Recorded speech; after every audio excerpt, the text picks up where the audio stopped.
Deuterium fusion, also called deuterium burning, is a nuclear fusion reaction that occurs in stars and some substellar objects, in which a deuterium nucleus and a proton combine to form a helium-3 nucleus. It occurs as a second stage of the proton-proton chain reaction, in which a deuterium nucleus formed from two protons fuses with another proton, but can also proceed from primordial deuterium.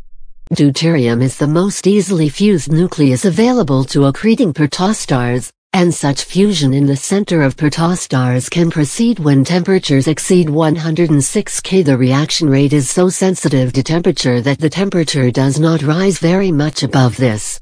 The energy generated by fusion drives convection, which carries the heat generated to the surface.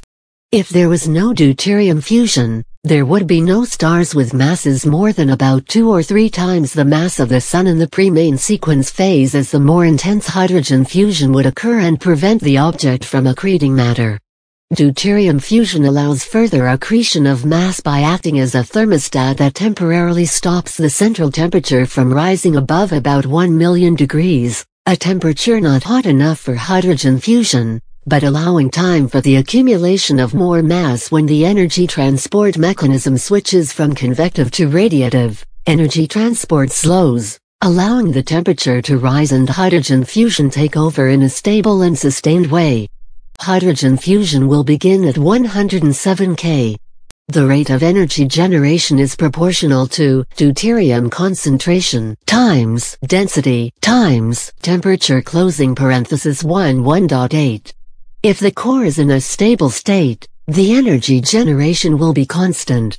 If one variable in the equation increases, the other two must decrease to keep energy generation constant. As the temperature is raised to the power of 11.8, it would require very large changes in either the deuterium concentration or its density to result in even a small change in temperature. The deuterium concentration reflects the fact that the gases are a mixture of ordinary hydrogen and helium and deuterium. The mass surrounding the radiative zone is still rich in deuterium, and deuterium fusion proceeds in an increasingly thin shell that gradually moves outwards as the radiative core of the star grows. The generation of nuclear energy in these low-density outer regions causes the protostar to swell, delaying the gravitational contraction of the object and postponing its arrival on the main sequence. The total energy available by deuterium fusion is comparable to that released by gravitational contraction. Due to the scarcity of deuterium in the universe, a protostar's supply of it is limited. After a few million years, it will have effectively been completely consumed. Hydrogen fusion requires much higher temperatures and pressures than does deuterium fusion, hence, there are objects massive enough to burn deuterium, but not massive enough to burn hydrogen. These objects are called brown dwarfs, and have masses between about 13 and 80 times the mass of Jupiter. Brown dwarfs may shine for 100 million years before their deuterium supply is burned out. Objects above the deuterium fusion minimum mass, deuterium burning minimum mass, DBMM, will fuse all their deuterium in a very short time, tilde 4-50 Meyer, whereas objects below that will burn little, and hence, preserve their original deuterium abundance. The apparent identification of free-floating objects, or rogue planets below the DBMM, would suggest that the formation of star-like objects extends below the DBMM.